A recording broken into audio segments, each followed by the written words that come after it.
Assalamualaikum warahmatullahi wabarakatuh. Perkenalkan, nama saya Muhammad Afid Permana. Saya dari Trapis Kabuyutan Nabawa Datala Gusmus Raksajasan. Nah, pada kesempatan siang hari ini saya mau men-sharingkan nih tentang pola hidup sehat ala Gusmus Raksajasan atau ala Trapi Kabuyutan. Jadi di Gusmus Raksajasan itu ada 4 pola hidup sehat. Karena 4 pola hidup ini yang paling menentukan sehat dan sakitnya seseorang. Seseorang itu bisa sehat, akar masalahnya gara-gara 4 pola. Dan juga orang yang bisa sakit, itu akar masalahnya dari 4 pola juga ternyata.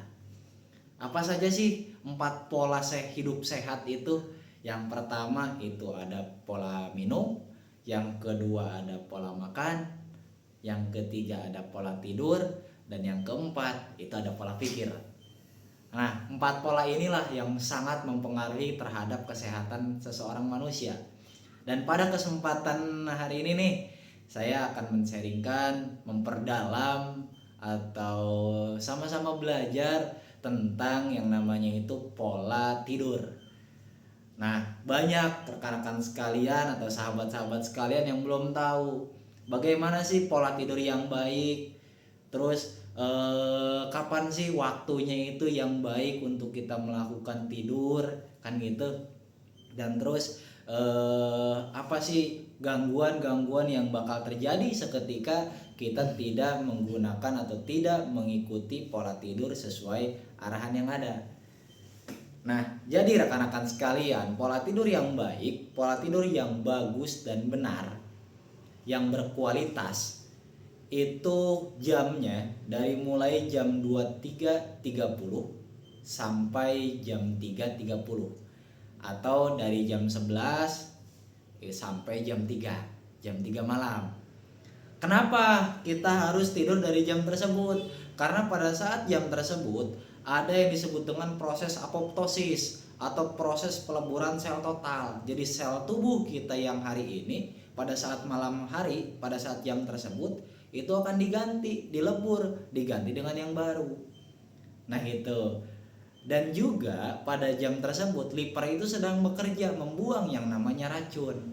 Makanya kalau kita tidur dari jam 11 sampai jam 3.30 dalam keadaan tidur, biasanya proses apoptosis atau proses regenerasi sel dan juga proses pembuangan racun pada liver itu akan lebih maksimal.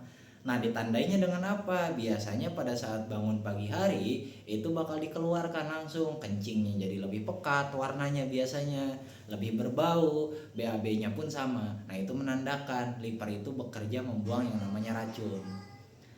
Nah, ada juga rekan-rekan sekalian, ada juga orang yang begadang nih.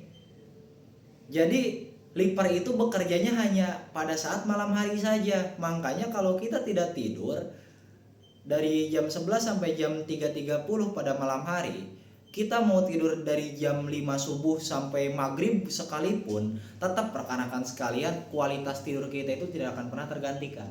Karena apa alasannya? Karena liver bekerjanya itu hanya pada saat malam hari saja. Jadi meskipun sekarang kita tidur sepanjang siang, tetap rasanya itu tidak berkualitas, tidak seperti halnya kita tidur di malam hari. Nah itu alasannya kenapa? Gara-gara tadi, gara-gara kalau liver itu bekerjanya hanya pada malam hari saja. Dan terus gangguan apa saja nih biasanya yang bakal sering terganggu apabila kita sering begadang atau sering tidak tidur pada saat jam 11 sampai jam 3. Nah, biasanya diawali dengan livernya itu mulai memproses yang namanya pembuangan racunnya itu kurang maksimal. Regenerasi selnya pun jadi kurang maksimal atau regenerasinya itu jadi lambat.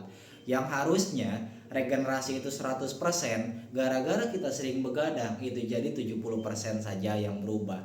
Sehingga apa efeknya? Efeknya biasanya kita akan mudah lelah, gampang keriput, gampang capek, terus jadi kurang bergairah dalam menjalani hari-hari. Nah itu semua disebabkan gara-gara regenerasi selnya itu kurang maksimal.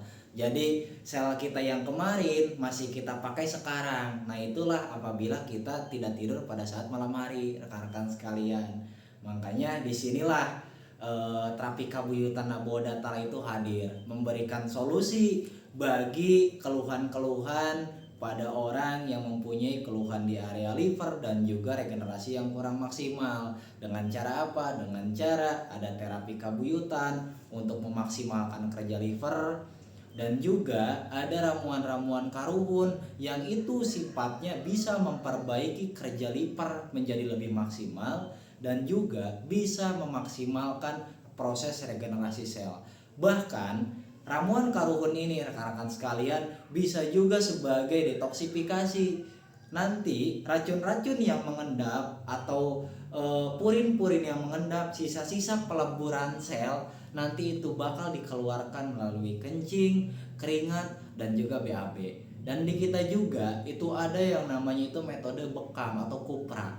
Nah itu fungsinya bisa untuk mengangkat racun dan juga purin. Makanya bagi orang-orang yang sering begadang biasanya racun dan purinnya itu banyak menumpuk.